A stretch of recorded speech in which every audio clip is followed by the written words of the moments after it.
Bom dia para você, que a graça e a paz do nosso Senhor Jesus esteja sobre a sua vida. Quero desejar que a sua semana seja uma semana abençoada, uma semana repleta de boas surpresas de Deus para a sua vida.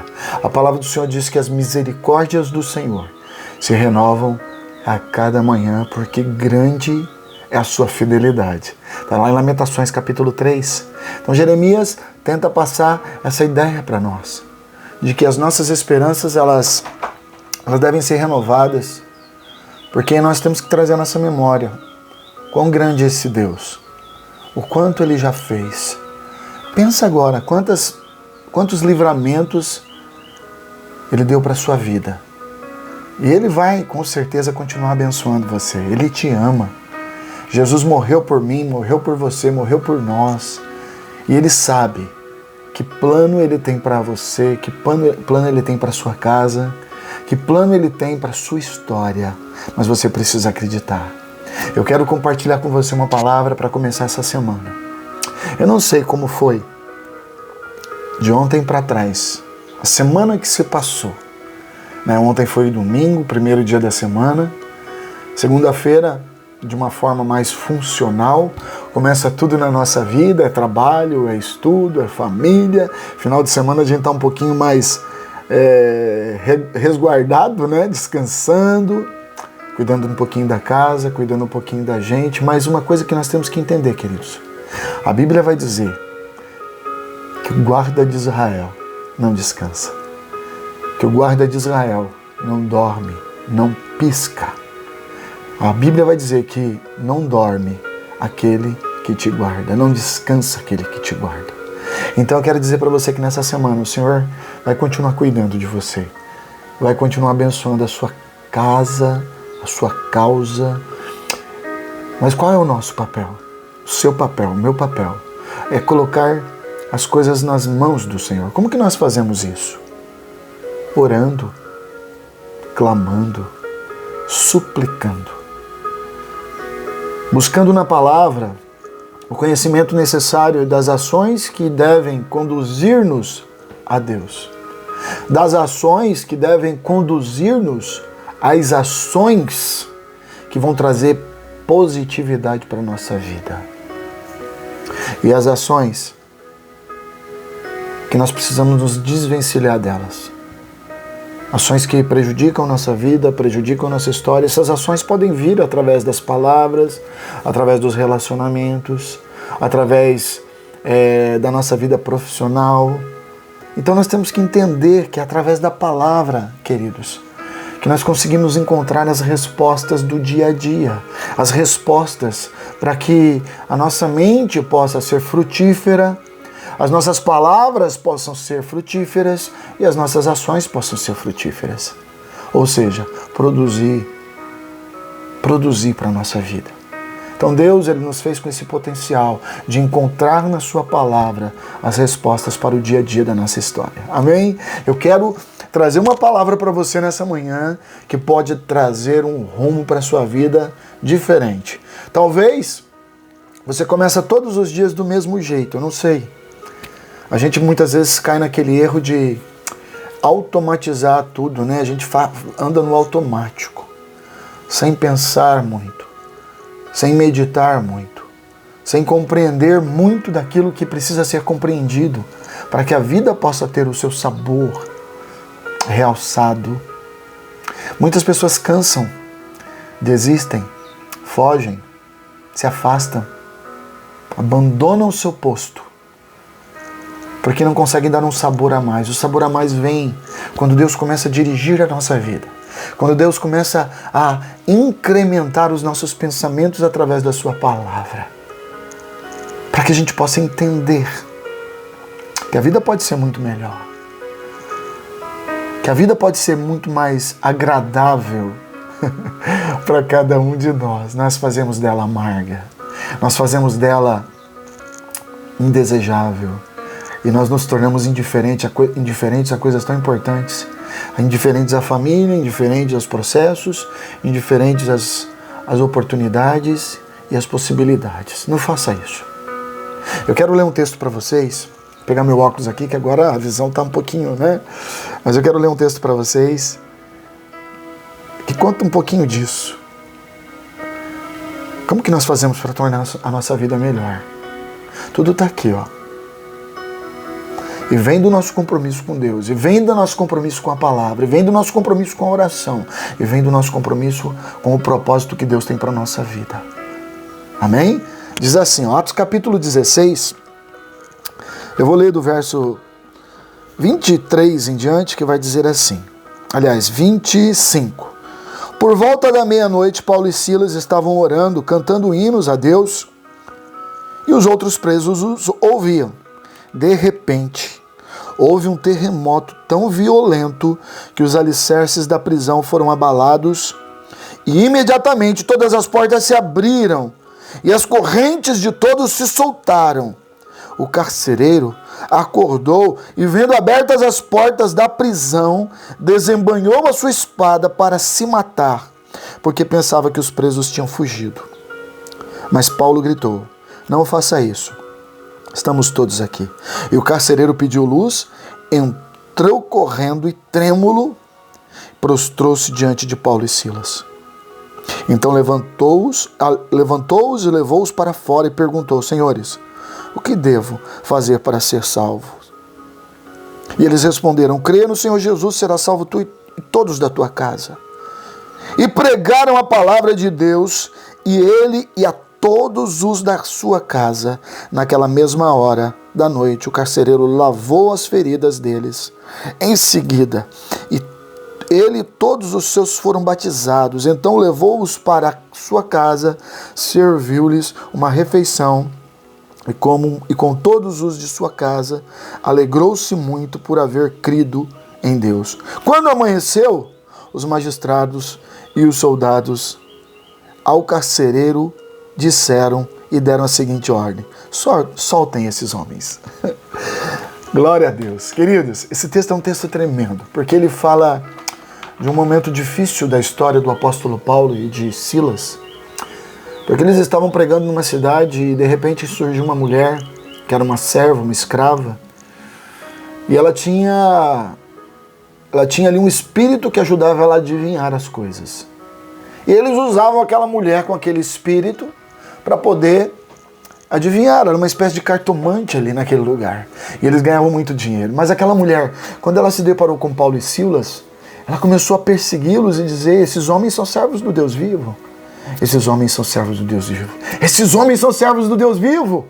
E Paulo, num determinado momento, não aguentou mais aquela mulher no pé dele e disse ao espírito que se retirasse. E aquele espírito saiu da mulher imediatamente. E aqueles homens, eles perderam então aquela oportunidade de lucro. Com isso, pegaram Paulo e Silas, que eram judeus, e eles levaram eles para o centro da cidade, difamaram eles, disseram que eles estavam pregando costumes diferentes, e eles foram presos. Apanharam, foram açoitados, foram colocados no cárcere. E o texto que nós lemos fala que lá presos no cárcere e algemados, por volta da meia-noite eles começaram a orar e a cantar hinos, e todos os outros presos ouviam eles. Olha que coisa interessante, é isso que eu quero que a gente entenda hoje. Apanharam, foram difamados, foram presos, foram algemados. Por volta da meia-noite, louvavam a Deus, cantando hinos, orando, louvando. Aquela situação não impediu que eles se conectassem com Deus. Aquela situação não impediu que eles desfrutassem da presença de Deus. E é interessante porque o texto faz questão de mencionar que foi por volta da meia-noite. E é interessante a gente pensar porque meia-noite é o quê? É um marco cronológico. Ou seja, meia-noite representa o fim de um dia e o começo de um outro dia. E aqui tem uma lição tremenda para nós, que é o que eu quero passar para você nessa manhã. Não importa como termina o seu dia, não importa como terminou a sua semana, se foi uma semana de lutas, se foi uma semana de batalhas que trouxeram enfraquecimento, se foi uma semana de batalhas que fez com que você passasse por humilhação, por dor, se foi uma semana que tirou a sua paz, que tirou a sua alegria.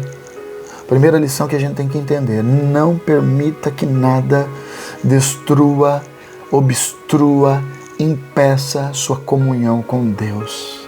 A Bíblia diz, o apóstolo Paulo vai dizer que nada pode nos separar do amor de Deus que está em Cristo Jesus. Nada, nem coisas do presente, nem coisas do porvir, nem acontecimentos dolorosos, difíceis podem quebrar a nossa comunhão com Deus. Deus não quebra a sua comunhão conosco. Ele continua olhando para nós, Ele continua com as suas mãos estendidas, Jesus continua ao lado dele como nosso advogado, intercedendo pelas causas que nos afetam para levar-nos a um veredito de absolvição. Mas e nós? Muitas vezes nós não prestamos atenção nisso. E nós, por causa dos problemas, murmuramos, reclamamos, culpamos, afastamos, nos amedrontamos. Eles não fizeram isso. Então, primeira coisa, não quebre a sua comunhão. Segundo, mesmo que o dia tenha terminado mal, por volta da meia-noite, vai começar um novo dia. Comece o dia bem. Comece um novo dia com Deus. Comece um dia colocando a sua vida diante do Senhor. Comece um dia colocando as suas dores, as suas lutas. Senhor, olha, Senhor está aqui. Senhor, eu estou aqui. Senhor, eu quero continuar contigo. Senhor, eu quero continuar dependendo de Ti. Eu quero continuar acreditando na Tua palavra, no Teu chamado para a minha vida, no Teu propósito para a minha casa, para a minha família, para os meus filhos, para o meu casamento, para a minha vida profissional. Não deixe nada impedir você de sempre, sempre começar bem. Você tem que acreditar nisso. Tem um poeta, brasileiro, Carlos Drummond de Andrade, ele vai dizer assim: há muitas razões para duvidar, uma só para crer. E é Jesus. Há muitas razões para a gente olhar e falar assim: parece que Deus não me ama, parece que não tem sentido, parece que as coisas nunca vão dar certo, parece que eu estou numa escada rolante, mas andando ao contrário, eu não estou saindo do lugar. Há muitas razões, uma só. Uma só para crer. Jesus disse isso para Marta: Marta, você está preocupado com tantas coisas, uma só é necessária. Olha, Maria escolheu a melhor parte. Machado de Assis vai dizer: uma coisa é citar versos, outra coisa é crer neles. Uma coisa é você citar a palavra, ela pode estar lá na sua mente. Você pode ter decorado muitos versículos bíblicos, mas você precisa acreditar nessa palavra que está dentro de você, que está no teu coração. Jesus diz: quem crê em mim, do seu interior fluirão rios de água vida. Você tem que produzir vida, a começar pela sua vida. Hebreus capítulo 11, verso 6 diz assim: sem fé é impossível agradar a Deus, porque todo que dele se aproxima precisa acreditar que ele existe e que recompensa aqueles que o buscam. A palavra do Senhor diz que eles começaram a cantar por volta da meia-noite. Falou: Silas, quer saber de uma coisa? Não importa. Acabou mal, apanhamos, estamos presos. O nosso Deus não está preso. Paulo vai dizer mais à frente algumas das suas cartas: a palavra não está algemada. Deus não está algemado. Ele tem a liberdade, a soberania sobre cada situação da sua vida, da sua história, para concretizar o propósito e para você começar um novo dia abençoado. Comece a orar, comece a buscar, independente das situações, e você vai ver que muitas cadeias vão tremer, que muitas portas vão se abrir, que muitas correntes vão se despedaçar. E que um novo dia vai começar com um novo propósito. Olha só que coisa tremenda, gente. Eu acho tremendo isso. É maravilhoso você olhar para um Deus que faz tudo da forma correta para nos abençoar. Estavam presos, foram soltos. O carcereiro pensou que tinham fugido e ia se matar. Se converteu, levou todo mundo para casa. De certa forma, ele ia sofrer na mão dos seus líderes. Mas ele cuidou de todo mundo, cuidou das feridas, alimentou. No outro dia chegou uma notícia. Pode soltar eles. Até o carcereiro foi abençoado. Não só pela salvação que ele recebeu, mas porque ele não precisou prestar contas. O que você está fazendo com esses homens na sua casa? Por que esses homens já estão soltos? Deus se antecipa em tudo na nossa vida. Basta a gente crer. Basta a gente acreditar. O segredo é acreditar e confiar no Senhor. É que confiar não é uma lição muito fácil. Confiar sempre vai ser em momentos difíceis. Confiar sempre vai ser em momentos em que a visão não alcança o que Deus está fazendo. O sentimento não alcança o que Deus está fazendo. A única coisa que pode alcançar o que Deus está fazendo é a fé. A fé vai trazer para você o entendimento de como Deus age, de como Deus trabalha. Então eu desejo a você uma semana abençoada. Desejo a você uma semana próspera. Desejo a você uma semana onde você vai, mesmo terminando um dia duro e difícil, começar um dia abençoado por Deus. Comece a sua semana abençoada por Deus. Cadeias vão quebrar. As lutas vão ser travadas, mas serão vencidas. E você sairá delas muito mais forte. Creia no Senhor Jesus, será salvo tu e tua casa. Um bom dia, abençoado no poder, na graça, no amor do nosso Senhor Jesus Cristo. Deus te abençoe, em nome de Jesus. Amém. Glória a Deus. Fique com Deus.